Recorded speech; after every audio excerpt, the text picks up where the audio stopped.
درس تھا اور شان نزول اس کا یہ کہ نبی پاک صلی اللہ علیہ وسلم آپ 5ویں ہجری میں غزوہ بنی مصطلق سے واپس پلٹے تو آپ کے پڑاؤ کرنے کا دستور یہ ہوتا تھا کہ جس جگہ آپ نے ٹھہرنا ہوتا تھا پڑاؤ کرنا ہوتا تھا تو آپ اس کو اس حوالے سے بتا دیتے تھے اپنے خاص خادم کو کہ ہم نے فلاں جگہ پڑاؤ کرنا ہے، تو وہ دستور کے مطابق وہاں ٹھہرتا تھا جہاں پہلے قافلے نے پڑاؤ کیا ہوتا، اس کی کچھ چیزیں باقی رہ جاتی تو وہ اس کو اٹھا لیتے تھے۔ وہ بوڑھے غلام اپنی روٹین میں آ رہے ہیں، نبی پاک صلی اللہ علیہ وسلم نے جہاں پڑاؤ کیا تو وہاں ام المومنین سیدہ عائشہ صدیقہ رضی اللہ تعالی عنہا، چونکہ اس غزوہ میں ام المومنین ساتھ تھی۔ ام المومنین خود فرماتی ہیں کہ کجاوے میں بیٹھی تھی، کجاوا اتارنے والوں نے کجاوا اتارا، اور آپ فرماتی ہیں کہ اس وقت میرا وزن اتنا زیادہ نہیں ہوتا تھا، بلکہ وہ اس دور کی بات ہے کہ جس میں نبی پاک صلی اللہ علیہ وسلم جب تنہا ہوتے، سفر سے واپس آ رہے ہوتے، کو آبادی اتنی تھی نہیں، تو آپ فرماتے عائشہ دوڑ ہو جائے، تو نبی پاک صلی اللہ علیہ وسلم کے ساتھ جب دوڑ ہوتی تو ام المومنین کہتی میں آگے گزر جاتی۔ ایک وقت آیا تو جب میرا جسم ویٹ بڑھ گیا تو حضور نے فرمایا عائشہ دوڑ ہو جائے، تو جب میں دوڑ لگائی تو حضور آگے بڑھ گئے، تو فرمایا عائشہ یہ اس کا بدلہ ہو گیا۔ یعنی گھروں کے اندر ماحول نبی پاک صلی اللہ علیہ وسلم کس قدر خوشگوار رکھنا چاہتے ہیں یہ بتا رہے ہیں۔ ام المومن کہتی ہیں کہ بھی کجاوا اتارنے والوں نے کجاوا اتارا، میں قضائے حاجت کے لیے گئی، جب میں واپس آئی تو راستے میں نے دیکھا کہ بھئی میرا ہار نہیں ہے۔ میں نے کہا جہاں قضائے حاجت کے لیے گئی وہیں ہوگا، میں وہاں گئی ہار دیکھنے کے لیے، ہار وہاں نہ ملا، واپس جب میں آئی تو قافلہ جا چکا تھا۔ ہار مجھے اس جگہ مل گیا جس جگہ میرا اونٹ بیٹھا تھا، اس کے نیچے ہار تھا، قافلہ خیر آگے چلا گیا۔ ام المومنین کہتے ہیں میں نے مناسب نہیں سمجھا پیچھے دوڑنا یا جانا، میں نے کہا جب حضور مجھے نہیں پائیں گے تو ادھر لینے آ جائیں گے، میں نے ادھر ہی چادر اوڑھ کر وہاں پر ہی بیٹھ گئی، لیٹ گئی یا بیٹھ گئی، انتظار کہ حضور آئیں گے تو مجھے لے جائیں گے۔ کجاوا رکھنے والوں کو وزن کا اندازہ نہیں ہوا، وہ وجہ وہی تھی کہ ویٹ کا بہت کم تھی، عمر کم تھی، ظاہر بات ہے۔ ام المومنین کہتے ہیں کہ نبی پاک صلی اللہ علیہ وسلم آپ مدینہ منورہ پہنچ چکے، وہاں پر موجود جب ام المومنین کو نہ پایا تو وہ بوڑھے صحابی جن کی ڈیوٹی ہوتی تھی پیچھے سامان کو لانے کی، ان کے پاس اونٹ ہوتا تھا جس پر سامان رکھتے جاتے تھے، جب دیکھا نا ایک شخص چادر اوڑے لیٹا ہوا ہے تو آواز دی کون ہے؟ ام المومنین کہتے ہیں کہ انہوں نے مجھے جب پردے کا حکم نازل نہیں ہوا تھا اس وقت دیکھا ہوا تھا۔ ام المومنین کہتے ہیں کہ میں نے جب چادر ہٹائی تو انہوں نے کہا اللہ اکبر، نبی کا حرم، انہوں نے میرے لیے اونٹ بٹھا دیا۔ ام المومنین کہتے ہیں میں نے چادر اوڑھ کر اونٹ پر بیٹھ گئی۔ منافقین کا طرز عمل یہ ہوتا تھا کہ مدینہ پاک کی گلیوں کے اندر تھڑے مار کر بیٹھتے تھے، تھڑے مار سمجھتے ہیں، چونک میں بیٹھ جانا، ہر آئے گئے پر پوری نظر رکھنا کدھر آ رہا ہے کدھر جا رہا ہے۔ کوئی بندے نا علاقے میں بڑے ویلے مصروف ہوتے ہیں جن کی ڈیوٹی یہی ہوتی ہے کہ فلانا اس کے گھر کتنے مہمان آئے ہیں، فلانے کے پاس کیا چیز گھر میں گئی ہے، وہ میٹنگ ہو رہی ہوتی ہے، یار ان کار اے سامان گیا ہے، آج گوشت پکنا ہے، یعنی ویلے مصروف۔ منافقین وہ اس طرح کے ویلے مصروف ہوتے تھے، ہر وقت اس تاڑ میں بیٹھے رہتے کہ حضور کے کسی صحابی پر یا حضور کی ذات پر ہم نے کیچڑ کیسے اٹھانا ہے۔ ام المومن کہتے ہیں کہ میں چونکہ کجاوا تو تھا نہیں اونٹ کا، تو جب میں گئی تو اندازہ لگا لیا کہ ام المومنین ہے، انہوں نے پھر اس اعتبار سے طرح طرح کی باتیں کرنا شروع کر دی، بس وہ بد زبانی کی۔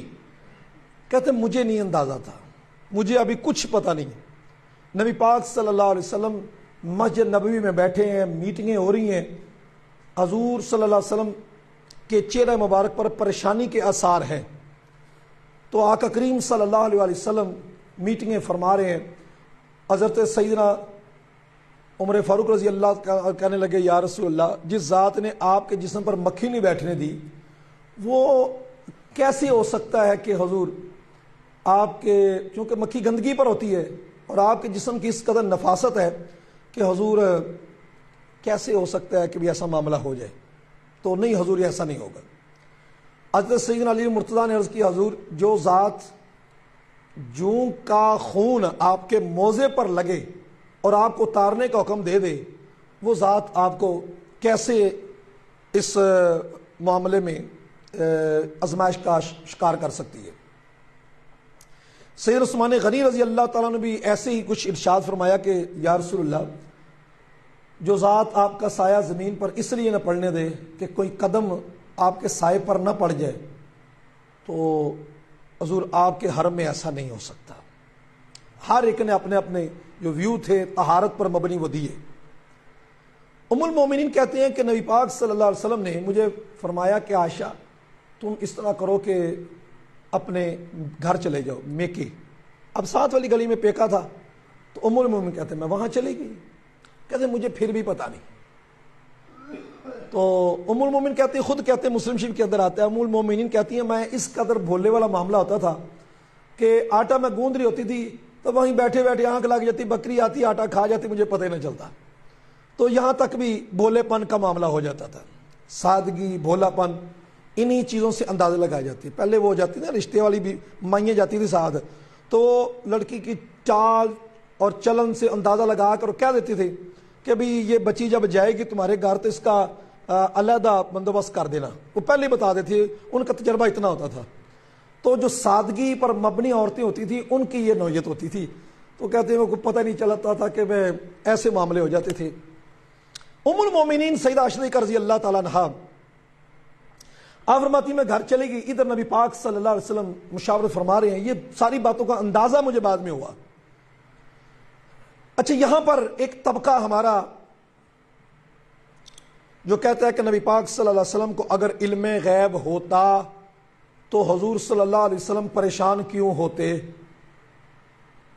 مکتبہ اہل حدیث والے، اب مجھے کلیئر کرنا پڑتا ہے ساتھ کہ وہ یہ طبقہ اعتراض اٹھاتا ہے، تو میں نے کہا اللہ کے بندو، مسلم شریف کے الفاظ ہیں کہ نبی پاک صلی اللہ علیہ وسلم نے ارشاد فرمایا واللہ ما علمت فی اہلی الا خیرا، اللہ کی قسم میں نے اپنے اہل کے اندر بھلائی ہی جانی ہے، نیکی ہی جانی ہے، اور کوئی چیز نہیں جانی۔ حضور قسمیں اٹھا کر ذکر فرما رہے ہیں، اور اس بندے کو یہ نظر آ رہا ہے کہ اگر علم غیب ہوتا تو حضور پریشان کیوں ہوتے؟ اللہ کے بندے، پریشان ہونا ایک غیرت مند مرد کا ایک شیوا ہے کہ وہ پریشان ہو۔ بشرم بندے کا کیا ہے، جو مرضی ہو جائے۔ یہ غیرت مندی کا احساس تھا جو حضور صلی اللہ علیہ وسلم نے ظاہر کیا کہ گھرانہ بھی سچا ہے، ہر بات سچی ہے، پھر بھی اس والے سے ایسی بات کہی جا رہی ہے۔ تو نبی پاک صلی اللہ علیہ وسلم نے ایک غیرت مندی کا احساس ظاہر فرمایا ہے۔ ام المومنین کہتے ہیں میں ایک دن اپنے گھر میں، تو بیویاں اس وقت جاتی تھی قضاء حاجت کے لیے مل کر، ام المومنین کہتے ہیں میں بھی گئی، تو راستے میں ام مستح، یہ چار افراد تھے جنہوں نے نبی پاک صلی اللہ علیہ وسلم کی ذات گرامی پر یہ حرم پر تہمت کا معاملہ کیا تھا، جن میں مستح بھی تھا، عبداللہ ابن ابی منافق بھی تھا، حضرت حسان بھی شامل ہو گئے تھے۔ وہ وقت آیا بعد میں ام المومنین کے سامنے کسی نے بات کی حضرت حسان کے بارے میں، فرمایا نہیں، یہ حضور کے ثناخواں ہیں، حضور کی مدح سرائی کرنے والے، ان کے بارے کوئی بات نہیں کرنی۔ کہا جی وہ آپ کے متعلق انہوں نے بات کی تھی، کہا انہوں نے توبہ بھی تو کر لی تھی نا۔ تو وہ اور ایک بی بی تھی اس میں، مستح کی ماں کہنے لگی بیڑا غرق ہو مستح کا، لان تان کرنی شروع ہوگی۔ تو ام المومنین کہتی ہیں کہ اماں وہ تو بدری صحابی ہیں، تو ایسا کیوں کر رہی ہے؟ کہا میری بھولی بیٹی تجھے نہیں پتا اس نے یہ تیرے متعلق کیا کہا ہوا ہے؟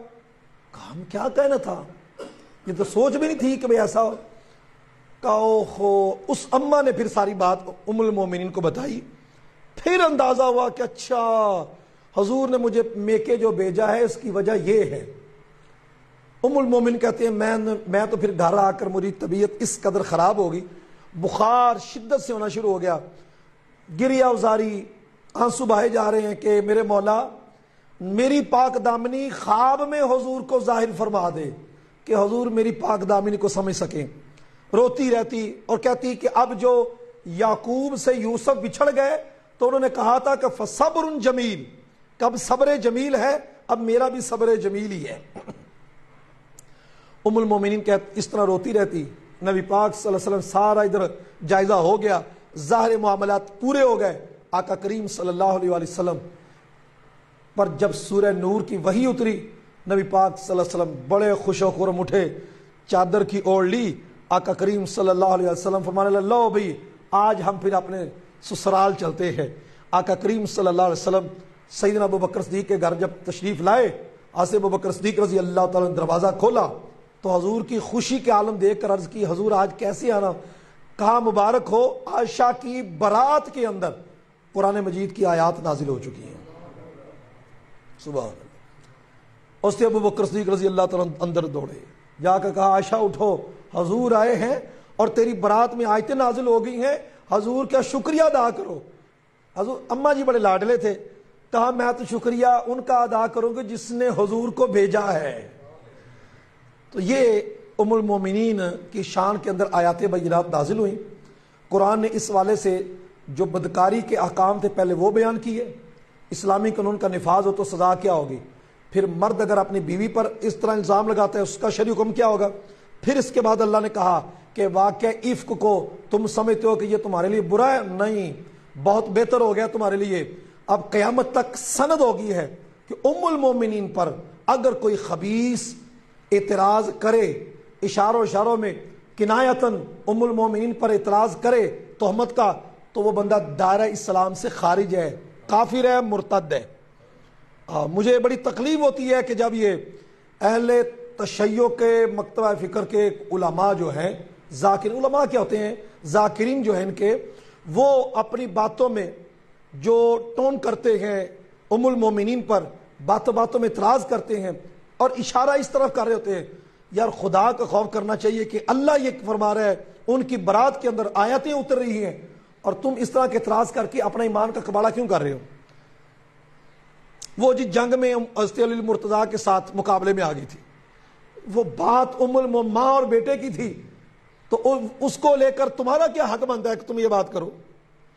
ماں بیٹی کا جھگڑا ہو یا تو باہر گلی والے میدان میں آ کر ماں کو گالیاں نکالنے شروع کریں، تو ساڑی یار نے لڑائی کی تھی، یہ باتیں نہیں ہوتی۔ ان کا معاملہ تھا اور ام المومنین اس والے سے کہا کہ بھئی نہیں علی تمہارا معاملہ حق پر ہے، اور فیصلہ دے کر ام المومنین پیچھے ہٹ گئی، بات ختم ہوئی۔ خدائی معاملہ کو ہاتھ میں لینا یہ درست نہیں ہوتا۔ اس کے آگے اللہ رب العزت نے ارشادات فرمائے۔ سیدنا ابو بکر صدیق رضی اللہ تعالیٰ عنہ وہ مستہ کو کوئی نہ کوئی دیتے رہتے تھے مال، وہ روک دیا، کہا تو ہماری بیٹیوں پر تہمتیں لگائے اور ہم تجھے کھانا دیں؟ اللہ نے کہا نہیں، برات نازل ہو گئی ہے، وَلَا يَأْتَلِ أُولُو الْفَضْلِ مِنْكُمْ وَالسَّعَةِ أَنْ يُؤْتُوا أُولِي الْقُرْبَى وَالْمَسَاكِينِ وَالْمُهَاجِرِينَ، کہ دو جو پہلے ہاتھ سخاوت کا بڑھایا ہوا وہ دیں۔ اس کا مطلب یہ ہے کہ بھئی جو سخاوت کرنی چاہیے وہ رضا الہی کے لیے کرنی چاہیے، نہ اس لیے کرنی چاہیے کہ یہ میرے تعلق دار ہے یا بھائی کا تعلق والا ہے یا یہ میرا جو ہے کام کرے گا بعد میں، یا کوئی دنیاوی غرض نہیں ہونی چاہیے، دین صرف۔ آگے پھر اس کے آگے احکامات بیان کیے گئے کہ اگر کسی گھر میں تم داخل ہو اور وہ گھر تمہارا نہ ہو، حکم یہ ہے کہ اجازت لے کر جاؤ۔ اور اس کے آگے کچھ احکام یہ بھی بیان کیے کہ 3 اوقات کے اندر کسی کے گھر میں نہیں جانا چاہیے، فجر سے پہلے، عشاء کے بعد اور دوپہر کے وقت۔ ہاں کوئی بڑی مجبوری ہو تو اس میں دیکھ لیا چاہیے، اور انہی دوران کے اندر جو ٹیلی فون کسی کو کرنا ہے وہ بھی دیکھ لینا چاہیے، ضرورت ہو تو کر لے، لیکن ان اوقات کے اندر پرہیز کرنا چاہیے۔ گھنٹہ باتیں کرنے کا موقع کرنا اور یار سناؤ، عشاء کے بعد لمبی کالیں ہو رہی ہے، کوئی نہیں۔ شریعت کا حکم ہے کہ عشاء کے بعد جلد آرام کرنے کا، اگر کوئی شرعی مجبوری نہ ہو، وہ کام کی مجبوری ہے یا کوئی دینی مجبوری ہے، اگر ہے تو ٹھیک، ورنہ جلدی آرام کرنے کا حکم ہے۔ کہ رات قصہ گوئی میں گزارنے کو نبی پاک صلی اللہ علیہ وسلم نے منع فرمایا ہوا ہے۔ قصہ گوئی کا مطلب یہی کہ اس میں آپ کا موبائل فون بھی آ گیا، اس کے اندر آپ کے ڈرامے فلمیں بھی آ گئیں، اس کے اندر آپ کی بے تکی باتیں بھی آ گئیں، باہر فریشمنٹ کے لیے باہر جو نکلنا ہے وہ بھی آ گیا۔ آرام رب نے رات کو آرام کے لیے بنایا ہے، اس کو آرام کے لیے ہی رہنے دینا چاہیے۔ مہمان خانوں میں جو بھی وقت اوقات مقرر ہوتے ہیں وہاں پر فرمایا جا سکتے، اس میں اجازت کی ضرورت نہیں ہوتی۔ مومن مرد عورتوں کے لیے حکم یہ ہے کہ اپنی نگاہوں کو جھکا کر رکھے، اسی کے اندر حیا ہے۔ جب نگاہیں ملتی ہیں تو اگلا معاملہ شروع ہوتا ہے۔ فرمایا عورتیں اپنی زینت کو ظاہر نہ کریں، یعنی ان کا چہرہ، ان کے ہاتھ، ان کے پاؤں، یہ عام لوگوں کے لیے بھی ظاہر نہ کریں۔ گھر کے اندر ہوں تو خامد کی اولاد یا اپنے سسر اور ان کی جو اولاد، البتہ جو اس کا دیور ہوتا ہے یہ اس کے پردے والی چیزیں آئیں گی، اس سے پرہیز کرنا، پردہ کرنا لازم ہوگا۔ ہم بسا اوقات کہتے ہیں لیوے کا دیور نہ پردہ، یہ چیزیں غور کرنے والی ہوتی ہیں۔ نبی پاک صلی اللہ علیہ وسلم نے دیور کو موت قرار دیا ہے۔ والدین کو اس والے سے چاہیے کہ اپنے بیٹوں کی جب شادیاں شروع کریں نا تو اپنی جوانی کے اندر اتنی کمائی کر کے رکھیں کہ اپنے بیٹوں کی شادی کے لیے وہ علیحدہ پوشن کیا بلکہ علیحدہ مکان جو ہے چاہے 3 مرلے کی کر دیں، وہ کریں ضرور ایک مرتبہ۔ اس کو بھی شریعت کا حکم سمجھ کر کریں، اللہ برکت دے گا، کوشش بندہ کرے تو کر سکتا ہے۔ پھر اس کے آگے فرمایا کہ تم اپنے کنواروں کے نکاح کرو، تو یہ اس خوف سے کہ پیسہ نہیں ہے، قرض پکڑ کر کر لو، قرض بھی ادا ہو جائے گا، اللہ برکت بھی دے دے گا۔ وَأَنكِحُوا الْأَيَامَ مِنكُمْ وَالصَّالِحِينَ مِنْ عِبَادِكُمْ وَإِمَائِكُمْ إِن يَكُونُوا فُقَرَاءَ يُغْنِهِمُ اللَّهُ مِنْ فَضْلِهِ، اگر وہ محتاج ہیں تو اللہ اپنے فضل سے ان کو غنی کر دے گا، یہ اللہ کا وعدہ ہے۔ تو نوجوانوں کی شادیاں اس والے سے کرنی چاہیے۔ میں نے ایک مرتبہ پچھلی مرتبہ رغبت دی تو وہ مجھے ایک نوجوان کہنے لگا کہ استاد جی مجھے ابھی پڑھنے دیں، آپ نے رغبت دی ہے، میرے والد گرامی انہوں نے مجھے بالکل کھینچ لی ہے کہ بھی شادی کرو اب۔ تو میں نے کہا نہیں، آپ جو پڑھنے والے مصروف ہیں اور جن کا مشن یہ دنیاوی تعلیم جس کو ہم کہتے ہیں اور مقصد ان کا نیک ہو تو وہ بھی دینی تعلیم بن جاتی ہے، تو اگر وہ کر رہے ہیں تو وہ مقصد پر پورے اترے وہ ٹھیک ہے، لیکن جو آپ سمجھ رہے ہیں کہ ویلے مشٹنڈے پھر رہے ہیں تو ان کے والدین کو چاہیے کہ فوراً نکاح کریں ان کا، تاکہ کچھ بے برکتی معاملات ہونے سے پہلے ان کا معاملہ جو ہے دین کی طرف رہے۔ اس کے آگے سورہ نور کو نور کیوں کہا جاتا ہے اس کا ذکر کیا گیا کہ اللہ زمین و آسمان کے نور کو بنانے والا ہے، اور اس کے نور کی مثال، وہ نور کی مثال کون ہو سکتا ہے؟ وہ حضور کی ذات ہے۔ اور کہا نور کی مثال ایسے جیسے تاکچہ ہوتا تھا، وہ گھروں میں تاکچے بنے ہوتے تھے پرانے، تو اس تاکچے کے اندر چراغ رکھتے تھے، پورے گھر میں روشنی ہوتی، اور اگر اس تاکچے کے اندر فانوس ہوتا اور فانوس میں تاکچہ رکھ دیتے پھر تو کمال کی روشنی ہو جاتی تھی۔ تو اللہ فرماتا ہے کہ وہ جو فانوس کے اندر روشنی دینے والی بات ہے وہ میرے محبوب کی مثال ہے، کہ اگر قاضی ثناء اللہ پانی پتی فرماتے ہیں کہ اگر نبی پاک صلی اللہ علیہ وسلم دعوی نبوت کا اظہار نہ بھی کرتے تو آپ کے دلائل کرامت اس قدر تھے کہ تقاضا تھا کہ آپ کو نبی تسلیم کیا جائے، اس قدر حضور کی مہربانی تھی۔ آگے اللہ رب العزت نے جو لولے لنگڑے ہیں ان کے والے سے فرمایا جو کام نہیں کر سکتے، تو کہا وہ ایسا ہو سکتا ہے کہ وہ کھانے پینے کی چیزیں اپنے ابا والد کے گھر سے، ماں کے گھر سے، خالہ، ماموں، پھوپھی، چچا ان کے گھروں سے کھا سکتے ہیں بغیر اجازت کے، لیکن اگر وہ مائنڈ کریں تو پھر اجازت لینا ضروری ہے۔ اور یہ بھی حکم بیان کیا وَإِذَا بَلَغَ الْأَطْفَالُ مِنْكُمُ الْحُلُمَ، جب تمہارے جب بچے بالغ ہو جائیں تو پھر ان کے لیے بھی آرڈر یہی ہے کہ اجازت لے کر آئے۔ وہ جی بچے ہمارے کو کہا کہ اجازت لے کر آؤ، لے وہی بچہ ساری عمر تھوڑے گھر آدھا رہے تو ہوں تسی کیا ہے اجازت لے کر آئے، ضروری ہے۔ یہ چیزوں کو پریشانی نہ لیں، جب بچہ 12-13 سال کا ہو جائے تو اس بچے کو آپ خود تعلیم دیں، بیٹا گھر کے اندر سیدھا نہیں جانا، اجازت لے کر جانا ہے، اجازت دے تو پھر جانا ہے، کیونکہ اس وقت بچے کی کیفیت بدل جاتی ہے۔ اس کے آگے سورہ فرقان، یعنی وہ سورت جس کے اندر فیصلہ کن بات ہے، یعنی قرآن فرقان ہے، اور اسی صورت کے اندر نبی پاک صلی اللہ علیہ وسلم نے ایک تو قیامت کے مناظر بیان کیے، دن رات کے معاملات بیان کیے، اللہ کی تخلیق کے حوالے سے بات بیان کی، اور قرآن کے حوالے سے کہا کہ رب پوچھے گا قیامت کے روز تو رسول کہیں گے اے میرے رب میری اس قوم نے قرآن کو چھوڑے رکھا۔ میں جب یہ آیت کریمہ تلاوت کرتا ہوں میں سوچتا ہوں کہ قرآن مجید تو اس قوم نے بڑا پڑھا ہے، ختموں پر بھی نہیں چھوڑا، اور چلیسوں پر بھی نہیں چھوڑا. قرآن مجید کی تلاوت, دکان کھولتے ہیں پھر قرآن مجید پڑھتے ہیں. قرآن مجید تو بڑا پڑا ہوا, پھر چھوڑنے کا مطلب کیا ہے؟ چھوڑنے کا مطلب یہ ہے کہ انہوں نے قرآن کو سمجھا نہیں ہے, صرف برکت کے طور پر پڑھ لیا, اصالہ ثواب کے طور پر پڑھ لیا, بس اس کتاب کا اور کوئی مقصد نہیں سمجھا. یہ کتاب جس طرح حلال و حرام کے مسائل, جائز و ناجائز کے مسائل بیان کرتی ہے, اسی طرح معیشت اور ریاست کے مسائل بھی بیان کرتی ہے, اور نظام زندگی کے جتنے امور ہیں اس والے سے بھی بیان کرتی ہے. اسرار و رموز تو اس میں بے شمار ہیں, لیکن جو زندگانی کی ضرورت ہوتی ہے وہ اس میں ہے. اور قرآن چھوڑنے کا مطلب یہ ہے کہ آج جو قرآن ہمیں حکم دے رہا ہے, غزہ اور کشمیر کے جو مسلمان ان پر جو زیادتی ہو رہی ہے اس کی پرواہ نہیں کی جا رہی. اگر قرآن کا حکم ہوتا تو پھر ریاستی سطح کے اوپر 23 مارچ اگر منایا جا سکتا ہے, اور شکر پڑیاں کے اوپر وہ جہازوں کے مختلف طریقے سے وہ انداز دکھائے جا سکتے ہیں کہ ہمارے پاس اس قدر اسلحہ ہے اور یہ جہاز موجود ہے, تو جناب یہ جہازوں کا رخ ذرا کرے نا اسرائیل کی طرف, تو پتہ چلے کہ ان جہازوں میں بھی کوئی دم خم ہے. ہمیں کیسے پتہ چلے گا کہ اس کے اندر رنگ بھرا ہوا ہے یا اس کے اندر اسلحہ ہے؟ پتہ تو تب چلتا ہے کہ جب کفر کے ساتھ نبرد ازما ہو, تو پھر پتہ چلتا ہے. یہ کیا بات ہوئی اپنوں کو طاقتیں دکھا کر اس کے بعد باہر نہیں, باہر پتہ چلتا ہے میدان میں کہ مرد کیا ہوتا ہے. کفر کے خلاف لڑنے کا حکم قرآن دیتا ہے. ہم مسلمان ہیں, ہم بات کریں گے قرآن کی کریں گے. ہمیں جو اللہ نے حکم دیا ہوا ہے, کبھی جہاں یہ قاتل اور ظالم اور ریاستی سطح پر کفر کرنے والے, ظلم کرنے والے یہ اسرائیل, کیوں نہیں ان کے خلاف جہاد ہو رہا؟ ہونا چاہیے. باقی اگر کوئی حکمت عملی کے تحت ان کی جڑوں کو کھیڑنے والا کام ہو رہا ہے تو پھر اللہ ظاہر کو ہمیں حکم دیتا ہے, ظاہر پر فیصلے کا ہم تو وہی بات کرتے رہیں گے. لیکن اگر یہ معاملے ہیں تو اللہ باطن کو بہتر جاننے والا ہے, پھر گناہوں کو معاف کرنے والی ذات وہی ہے. لیکن اگر حکمت پر ہو رہا ہے تو, اگر نہیں ہے تو پھر انجام یہی ہے, پھر نقصان ہے. اس کے آگے اللہ رب العزت نے اپنے بندوں کی خصلتیں بیان کی کہ جو رحمان کے بندے ہیں ان کی شانیں کیا ہیں.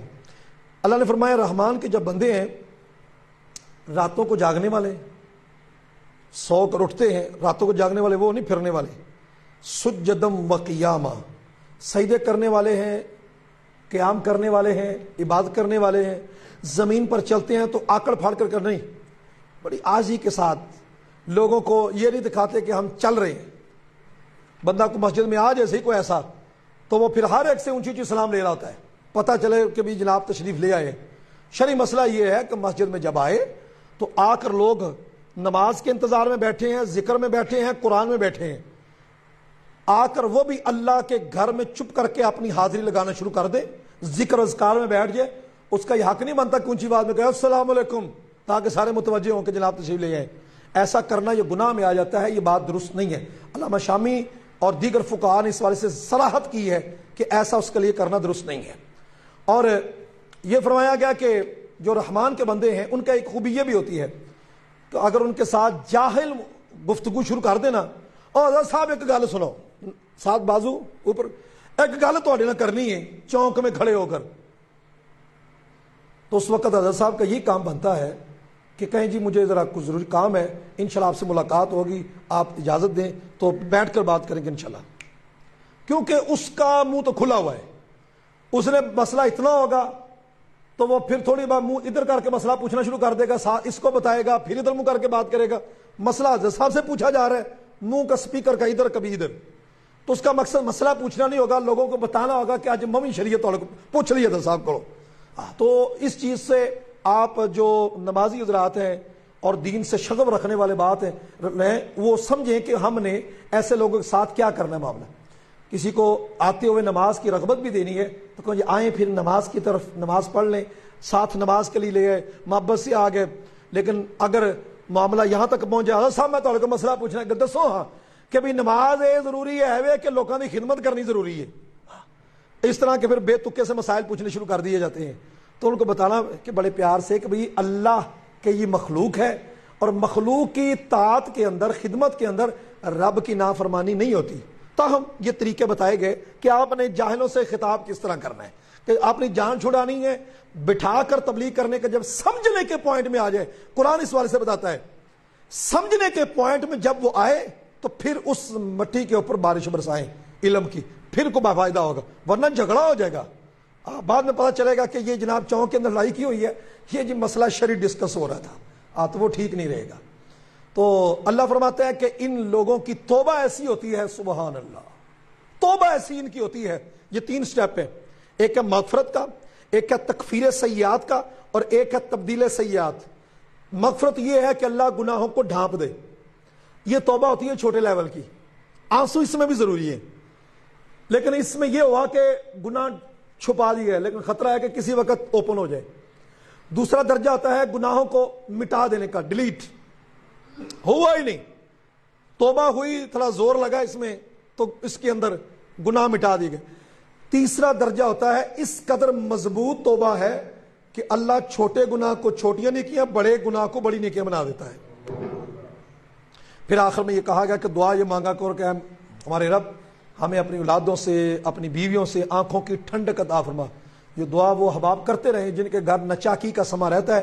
ربنا هب لنا من ازواجنا وذرياتنا قرۃ اعین واجعلنا للمتقین اماما.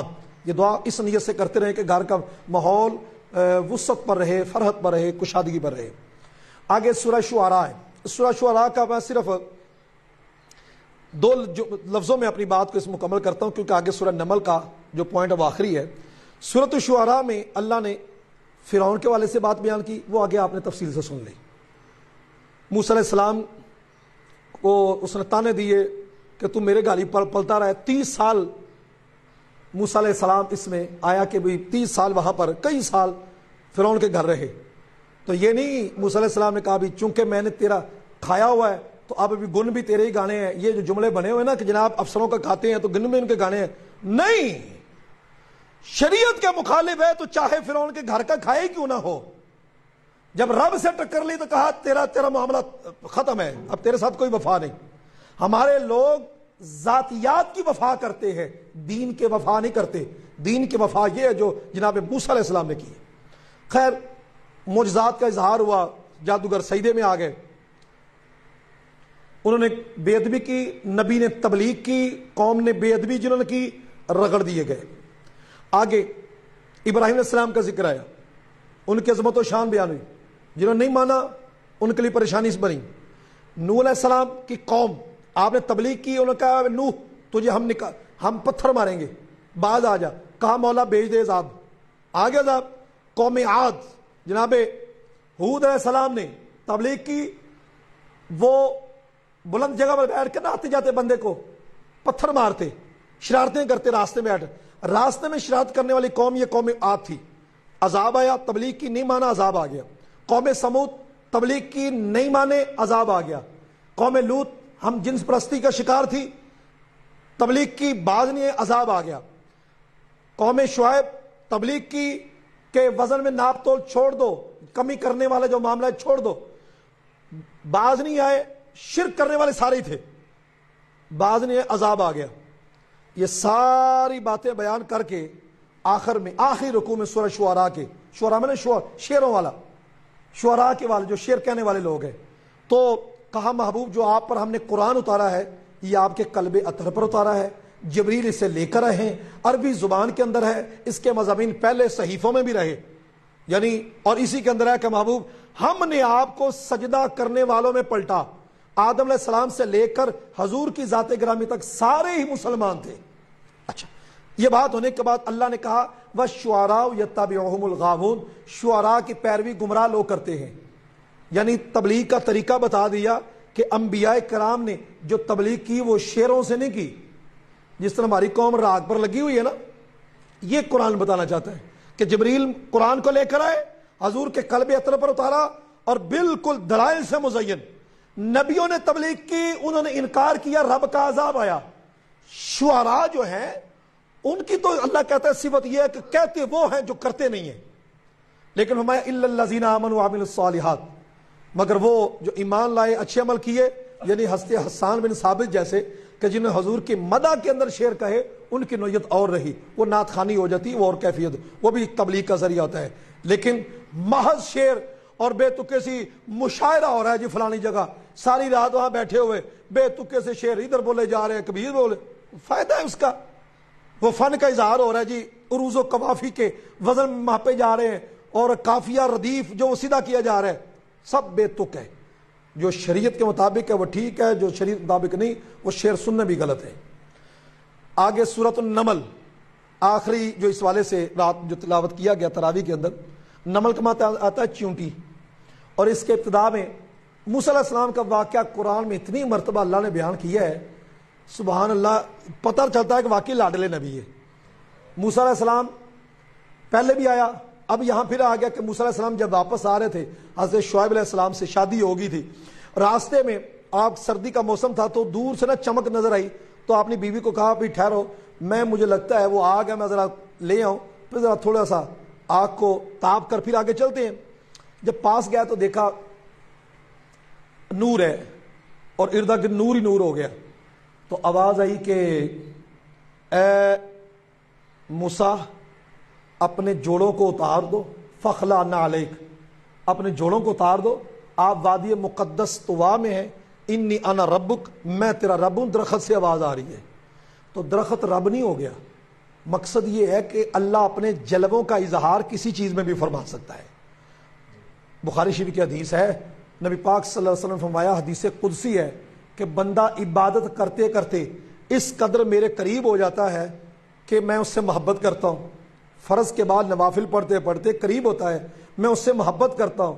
جب میں اس سے محبت کرتا ہوں تو میں اس کے کان بن جاتا ہوں جس سے وہ سنتا ہے، میں اس کی آنکھیں بن جاتا ہوں جس سے وہ دیکھتا ہے، وَيَدَهُ الَّتِي يَبْطِشُ بِهَا، میں اس کے ہاتھ بن جاتا ہوں جس سے وہ پکڑتا ہے، وَرِجْلَهُ الَّتِي يَمْشِي بِهَا، میں اس کے پاؤں بن جاتا ہوں جس سے وہ چلتا ہے۔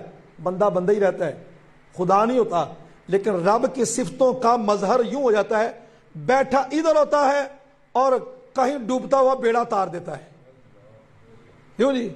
خدائی صفت کا اظہار تو تبھی ہو سکتا ہے نا کہ جب یہ حدیث کا مطلب یہ بنے، اور بیٹھا ادھر ہے، نگاہ جو ہے ممبر پر بیٹھے ہوئے حضرت سیدنا عمر فاروق رضی اللہ تعالیٰ نے نہاوند کے اندر پتا ہوگی، یہ ہے کہ دور بیٹھے ہوئے بھی قریب ہوتے ہیں۔ اللہ جن کی آنکھیں بننے کا مقصد یہ ہے کہ اللہ جن پر مہربانی فرما دیتا ہے اور کرم فرماتا ہے۔ یہ حضور کے امت کے ولیوں کی شان تو بڑی ہوگی نا۔ آگے حضرت داؤد علیہ السلام کے وارث بنے حضرت سلیمان پیغمبر، جناب سلیمان پیغمبر جانشین بنے، اور اللہ فرماتا ہے ہم نے ان کو پرندوں کی بولیاں سکھا دی، تو ساتھ ہی چونٹی کا ذکر کر دیا اور کہا سب سے چھوٹی مخلوق ہے۔ اور اس سورت کا سورہ نمل بھی اس لیے کہتے ہیں، نمل کا معنی آتا ہے چونٹی، چونٹی والی سورت۔ اس میں چونٹی کیا کرتی ہے؟ چونٹیوں کی ملکہ آ کر کہتی ہے اپنی چونٹیوں کو لشکر آ رہا ہے، اور جناب سلیمان کا لشکر یوں آتا تھا کہ ہوا میں تخت ہوتا، اس کے آگے علماء بیٹھے ہوتے، اس کے پیچھے جنات ہوتے، اوپر پرندوں کی چھاں ہوتی، پرندے پر پھیلا کر جا رہے ہوتے، نیچے گھوڑے ہوتے اور پیدل لوگ ہوتے، یوں پورا آپ کا ایک لشکر پوری آب و تاب سے چلتا تھا۔ روئے زمین پر حکومت فرمائی ہے تو شان تو ہوگی، تو یوں چل رہے ہیں، تو لشکر اتنے میں چونٹی کی ملکہ اپنی باقی چونٹیوں کو آواز دے کر کہتی ہے، یا ایھا النمل ادخلوا مساکنکم، اے چونٹیوں اپنی بلوں میں داخل ہو جاؤ، کہیں سلیمان اور ان کا لشکر تمہیں اپنی بے خبری کے اندر رود نہ دے۔ یعنی چونٹی کا بھی عقیدہ یہ ہے کہ نبی اور ان کے پیروکاروں سے جان بوجھ کر کوئی معاملہ نہیں ہوتا، اگر ہوتا ہے تو عدم شعور میں ہو سکتا ہے، جان بوجھ کر اور ارادے سے نہیں ہوگا۔ حضرت سلیمان پیغمبر نے اس چونٹی کی آواز کو سن لیا، فتبسم من قول، ان کی چونٹی کی بات سے حضرت سلیمان پیغمبر بات سن بھی لی، سمجھ بھی لی اور مسکرانے لگے، شروع ہو گئے۔ تو چونٹی کی آواز سلیمان پیغمبر سن سکتے ہیں، تو سلیمان پیغمبر مسجد اقصی میں حضور کے پیچھے مقتدی کھڑے ہیں، تو حضور کے امتیوں میں اس حوالے سے بتانا مقصود یہ ہے، اللہ اکبر،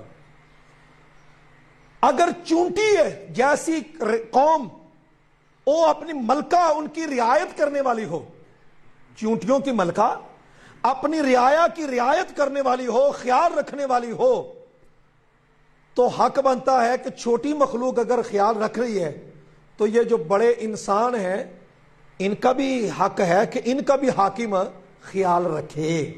یہ اس میں اندر نظام معیشت و معاشرت کا بتایا گیا ہے۔ آپ کے ایک ہدہد تھا، وہ ہدہد انٹیلیجنٹ ایجنسی کا بہترین کارکن، آپ کے بارے میں پوری معلومات لا کر فراہم کرتا، جناب یہ لے۔ وہ ہدہد جو تھا وہ اس کی ایک ڈیوٹی یہ ہوتی تھی کہ پانی جہاں ہوتا تھا اس کا کام تھا بتانا کہ پانی کہاں ہے۔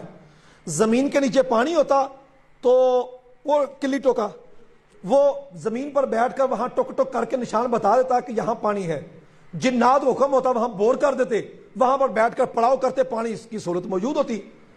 اگر ہدہد کو زمین کے نیچے جانور ہے اس کو پتا ہے کہ پانی ہے، تو کیا میرے آقا کو دیوار کے پیچھے کا بھی علم نہیں ہے کہ دیوار کے پیچھے کیا ہے؟ یہ ہدہد سے بھی گری ہوئی بات یار کر رہے ہو۔ اور ہدہد نے وہاں پر ساتھ والے ہدہد سے پوچھا بھی کدھر سے آئے ہو؟ اس نے صورتحال بتائی کہ اس طرح ہمارے علاقے میں بہت بڑا ایک لشکر ہے اور عورت اس کی حکمرانی کرتی ہے، اور پھر ساتھ یہ ہے کہ وہ لوگ سورج کی پوجا کرتے ہیں۔ کہا اچھا، رپورٹ لی، ادھر پانی کی ضرورت پیش آئی، کہا ہدہد کدھر؟ کہا وتفقد الطیر فقال ما لی لا اری الہدہد ام کان من الغائبین۔ کہا جی ہدہد نظر نہیں آ رہا۔ کہا لأعذبنہ عذابا شدیدا او لأذبحنہ، یا تو میں اس کے پر نوچ دوں گا، سخت عذاب اور دھوپ میں رکھ دیا جائے گا، یا اس کو ذبح کر دیں گے، خلاصی ہو اس کی، جلال میں تھے۔ او لیاتینی بسلطان مبین، یہاں کو خفیہ رپورٹ اعلیٰ طریقے سے لے کر آئے، کوئی کام ڈیوٹی ہے نا۔ جب ہدہد آیا فمکث غیر بعید، تھوڑی دیر ٹھہرے تو ہدہد کہا نے جلال دیکھتے ہوئے پر بچھائے، گردن جھکائی اور پر جھکاتے ہوئے بارگاہ میں حاضری دے کر کہا حضور والا، وہ ذات کہ جس کی بارگاہ میں آپ نے بھی کھڑے ہونا ہے، میری عرض سن لیں۔ اتنی بات کی سلیمان پیغمبر کو پسینہ آ گیا، کہا ہاں بات کرو۔ کہا جی میں اس طرح گئی ہوں تو وہاں مجھے ہدہد لے گیا، میں نے وہاں پر صورتحال کا جائزہ لیا کہ عورت ہے، وہ کیا کرتی ہے، حکومت کر رہی ہے 7 پردوں کے اندر، 7 کمروں کے اندر اس کا تخت ہے، وہاں پر اس کی حکومت جمی ہوئی ہے، اور لوگ سورج کی پوجا کرتے ہیں۔ یہاں پر ہمارا سجدہ آیا تھا کہ ہمارا حق بنتا ہے کہ وہ شرک کرنے ہیں، ہم اللہ کی بارگاہ میں سجدہ کرتے ہیں۔ جب یہ ہدہد نے رپورٹ دی تو آپ نے فرمایا تیری صداقت کا علم پھر ہوگا، اس طرح کر، یہ خط لے جا۔ یہ خط آج ہی لمبے چوڑے چلے ہیں، مختصر خط، بسم اللہ الرحمن الرحیم، انہ من سلیمان اللہ تعالی علیہ واتنی مسلمین، اللہ کے نام سے شروع جو بڑا مہربان نہایت رحم والا۔ سلیمان پیغمبر کی طرف سے یہ خط ہے، سرکشی کیے بغیر مسلمان ہو کر آ جاؤ۔ بس اتنے جلال والا خط دیکھا تو ملکہ بلقیس کہنے لگی اے رعایا کہ لوگ مجھے بتاؤ اب کیا کیا جائے۔ انہوں نے کہا جناب پریشان نہ ہو، اسلحہ بھی ہے، افراد بھی ہے، 12 لاکھ تو فوج ہی تھی اس وقت، تو جناب حکم دیں آپ۔ کہا نہیں، جنگیں ہوتی ہیں تو حالات خراب ہو جاتے ہیں، عزت والے ذلیل ہو جاتے ہیں، شہر برباد ہو جاتے ہیں، یوں نہیں، پہلے آزماتے ہیں، پہلے تحائف دیتے ہیں تو تحائف سے پتہ چل جائے گا، اگر قبول کر لیے تو یہ بادشاہ ہے، اگر قبول نہ کی پھر یہ اللہ کا بندہ ہے۔ مال لے کر آ گئے، تحائف لے کر آ گئے، آپ کو اطلاع ہوگی کہ تحائف کے اندر یہ چیزیں موجود ہیں، اس میں آتا ہے سونے کی اینٹیں بھی تھیں، تو آپ نے جنات کو کہا بھی سونوں کی اینٹوں کا جو ڈیزائن ہے اور جتنا سائز ہے اتنا باہر سارا فرش کا سونے کی اینٹوں کا لگا دو، اور جتنی سونے کی اینٹیں وہ لا رہے ہیں، وہاں 3 تھیں یا 5 تھیں، اتنی اینٹیں فرنٹ سے نکال دو، سمندری جانور لا کر وہ فرش پر رکھ دیے گئے، پورا زوم اور کمال قسم کا سجا دیا گیا۔ اب جب وہ تحائف لے کر آئے نا تو آگے منظر دیکھا بھی ہم تو بڑے لینڈ لارڈ تھے، ادھر دیکھا تو ہاتھ کے اندر جو سونے کی اینٹیں تھی وہ پاؤں میں دیکھی، اور 3 اینٹیں وہاں سے کم وہیں پر پھینک دیں، کہ لوگ کہیں گے یہ تو یہیں سے اٹھا کر ہمارے لیے گفٹ لے آئے۔ خیر جب اندر آئے تو آپ نے فرمایا اتمدوننی بمال، یہ مال لے کر آئے ہو میرے پاس؟ فما آتانی اللہ خیر مما آتاکم، جو اللہ نے مجھے مال دیا ہے وہ بہت بہتر ہے، بل انتم بہدیاتکم تفرحون، یہ تحائف سے تم ہی خوش ہوتے ہو۔ غیر ملکی تحائف ہوتے خطرناک ہے ویسے، تو وہ جب ایسے معاملے ہوئے تو انہوں نے کہا کہ یہ واپس لے جاؤ، ہم ایسا لشکر لے کر آئیں گے تم نے اس طرح کے مقابلہ نہیں کر سکے گا، تمہیں پتہ چل جائے گا۔ وہ واپس گئے، انہوں نے کہا یہ بادشاہ نہیں ہے، یہ نبی ہے، اب حق یہ بنتا ہے کہ سامان سمیٹو۔ تالا لگا دیا گیا، 7 دروازوں میں بند، وہ شہزادی بلقیس کا تخت ادھر رکھ دیا گیا، سارے اسلام لینے کے لیے آپ ادھر آ رہے ہیں، اسلام قبول کرنے کے لیے تشریف لا رہے ہیں، ابھی چند میل کا سفر رہ گیا تھا، چند میل، گھنٹوں کا بھی نہیں، چند میل کے سفر رہ گیا تھا. تو آپ سلیمان پیغمبر بیٹھے ہیں، کہتے ہیں بھی کون ہے جو شہزادی بلقیس کا تخت لے کر آئے؟ ایکم یاتین بعرشھا. اور تقریباً میں نے یہ اندازہ لگایا تھا کہ اس سرزمین سے ملک سبا کا جو فاصلہ تھا تقریباً 2500 کلومیٹر ہے، یعنی کراچی کا ڈبل چکر آنے جانے کا، اتنا فاصلہ کون لے کر آئے گا؟ آپ کی مجلس میں جو جن تھا وہ اٹھا، افریت من الجن، بہت بڑا ایک دیو جن خبیث اٹھا، کہنے لگا حضور آپ کی مجلس جو 4-5 گھنٹے والی ہوتی ہے، صبح سے لے کر دوپہر تک کی، یہ زوال تک مجلس میں آپ کی مجلس برخاست ہونے سے پہلے پہلے لے آؤں گا، اور جناب میں بڑا طاقتور بھی ہوں، امانت دار بھی ہوں، کوئی ہیرے جواہرات نکالوں گا بھی نہیں. آپ نے فرمایا جو اپنے منہ سے پہلے ہی کہہ رہا ہے نا یہ گڑبڑ ضرور کرے گا. جس کی توجہ چلی گئی ہے اس طرف، ہاں جو ملازم رکھتی ہے نا تو اس کو دکھاتی ہیں بس سمجھدار بندے، راؤنڈر لگوانے کے بعد کہتے ہیں ہاں بھی کیسا، کہا جی انشاءاللہ تعالیٰ آپ پریشان ہو، آپ کی مشین کے اندر کسی قسم کے پرزے میں کمی نہیں کریں گے، ہم کوئی مسئلہ نہیں کریں گے. اچھا اس کی نظر ادھر چلی گئی ہے، اب یہ رکھنے والا نہیں رہا. وہ اتنی بات ہوئی تو آپ نے کہا نہیں اس سے پہلے چاہیے. قال الذی عندہ علم من الکتاب، جس کو کتاب کا کچھ علم دیا گیا، علم تنوین تنکیر کی، کچھ علم دیا گیا، وہ اٹھ کر کہنے لگا حضور والا آپ کی اجازت ہو تو آپ آسمان کی طرف پلکیں اٹھائیں، پلک بعد میں نیچے آئے گی، تخت حضور والا پہلے موجود ہوگا. قبل ان یرتد الیک طرفک، جب اتنی بات کی، فلما رآہ مستقرا عنده، تخت اپنے پاس موجود پایا، قال ھذا من فضل ربی، یہ میرے رب کا فضل ہے. نبی کی طاقت تو نبی رہی یار، نبی کا امتی ولی آصف ابن برقیہ وہاں بیٹھے ہیں اور 2500 کلومیٹر کی مسافت پر بند تالوں میں تخت ہے، وہاں سے تخت اٹھا کر ادھر لے آتے ہیں، اور پلک جھپکنے سے پہلے جناب ادھر ہے آصف ابن برقیہ یا ادھر ہے؟ اگر ادھر ہے تو ادھر کون لینے گیا؟ اگر ادھر ہے تو ادھر کون بیٹھا ہے؟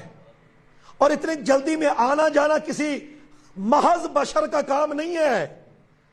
اگر اللہ ولیوں کو یہ طاقت دے رہا ہے تو نبیوں کی طاقت کا عالم کیا ہوگا؟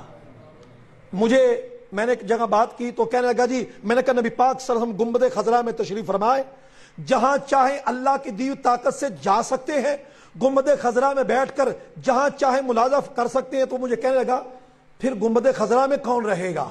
اگر حضور پاکستان میں آ جائیں، ہندوستان میں آ جائیں یا کسی اور ملک چلے جائیں مدد کے لیے تو گنبد خضرا میں کون رہے گا؟ میں نے کہا کاش تو آصف ابن برقیہ کا واقعہ اگر صحیح معنی میں پڑھا ہوتا تجھے سمجھ آ جاتی کہ آصف ابن برقیہ ولی ہونے کے باوجود، اور ولی بھی اس نبی کے کہ جو نبی معراج کی رات ہمارے نبی کے پیچھے ہاتھ باندھ کر کھڑا ہوا ہے، وہاں آصف ابن برقیہ اگر اس ولی کی طاقت کا عالم ہے کہ اس مجلس میں بھی بیٹھا ہے، اس مجلس میں بیٹھے ہوئے آپ جس میں مثالی کے ساتھ دوسری جگہ میں پہنچ رہے ہیں، وہاں بھی موجود ہے یہاں بھی موجود ہے. یہ بات عقل سے نہیں سمجھ آتی، اسی کو تو کرامت کہتے ہیں. نبی ہو تو نبی کو معجزہ، نبی کا معجزہ کہتے ہیں. حضرت شیخنا سیدنا امام ربانی مجد الفسانی رضی اللہ تعالیٰ عنہ، آپ کی خدمت میں ایک مرید آ کر کہتے ہیں حضور والا آج افطاری ہماری طرف. دوسرا مرید آ کر کہتے حضور افطاری ہماری طرف. تو جس طرح دوست افطاری کا بنا لیتے ہیں پروگرام، تو وہ 22 کے قریب دوستوں نے اس طرح افطاری کا کہہ دیا. آپ نے سب کو کہہ دیا انشاءاللہ پہنچیں گے. ساتھ والا جو خلیفہ تھا وہ پریشان، یار ایک کی طرف تو جا سکتے ہیں باقیوں کی طرف کیسے جائیں گے؟ ایک منٹ بھی ہو تو 22 منٹ بڑی پریشانی، ہوگا کیا؟ جو ہی افطاری کہتے میں نے وہاں بیٹھے افطاری کی بزرگوں کے ساتھ ہی، تو وہ 22 افراد نماز کے بعد حضرت کا شکریہ ادا کر رہے تھے، حضور آپ کا بہت شکریہ ہمارے گھر تشریف لائے. جی یعنی اس قدر کرامت کی مضبوطی کہ صرف خود ہی نہیں جو ساتھ مرید ہے اس کا بھی جسم مثالی بنا دیا. تو اس واسطے یہ ولیوں کے لیے کوئی بعید نہیں ہوتا، یہ اللہ کی دی ہوئی طاقت ہوتی ہے. اللہ کی دی طاقت میں شک نہیں کرنا چاہیے. تخت آ گیا، آپ نے کہا میرے مولا یہ میرے رب کا فضل ہے. جب تخت آ گیا تو آپ نے کہا جنات کو اس کی تھوڑی سی حایت بدل دو، کو کلر چینج کر دیا گیا. نکیروا لہا، چیزیں اسی طرح ہی رہیں، تو اس کو تھوڑا سا پینٹ وغیرہ جو تھا وہ تھوڑا سا بدل دیا۔ شہزادی بلقیس آئی تو کہا یہ تخت جانتے ہیں کس کا ہے؟ دیکھ کر کہنے لگتی یہ تو میرے والا ہی لگتا ہے۔ وہ بھی بڑی زیرک تھی۔ آپ نے کہا جو ہی آئے تو جنات کو کہا کہ نہر جاری ہے صاف پانی کی، اس کے اوپر نا شیشہ بچھا دے، شیشے کا فرش۔ وہ شیشے کا بہترین فرش بچھا دیا گیا۔ یہ شیشے کی بڑی کوالٹی ہوں گی، شیشے کا وہیں سے ہو گیا تھا معاملہ، تخلیق۔ تو وہ شیشہ بچھا دیا گیا۔ اب وہ کراس کر کے جب جانے لگی تو انہوں نے سوچا بھی پانی ہے، تو اپنی وہ پائنچے اوپر کیے، تو آپ ہمارے اوپر کر کے جب آنے لگے تو آپ ہمارے نیچے کر لو، یہ پانی نہیں ہے، تم نے بڑی بڑی ایجادات ادھر کی ہوئی تھی، آپ بھی ہماری ایک ایجاد سے پریشان ہو گئے ہو۔ واپس آیا تو آپ فرمایا یہ اللہ فرماتا ہے پھر ہم نے ان کو ایمان کی دولت نصیب کر دی۔ شہزادی بلقیس کا، ملکہ بلقیس کا پھر آپ سے نکاح ہو گیا۔ اور یہ اللہ رب العزت نے خاص اس حوالے سے بتایا کہ بھئی ریاست کو چلانے والے امور جو ہے اس کے اندر پیش نظر کیا ہونا چاہیے؟ رب کی ذات پر کمال کا بھروسہ ہونا چاہیے۔ واخر دعوانا الحمدللہ رب العالمین۔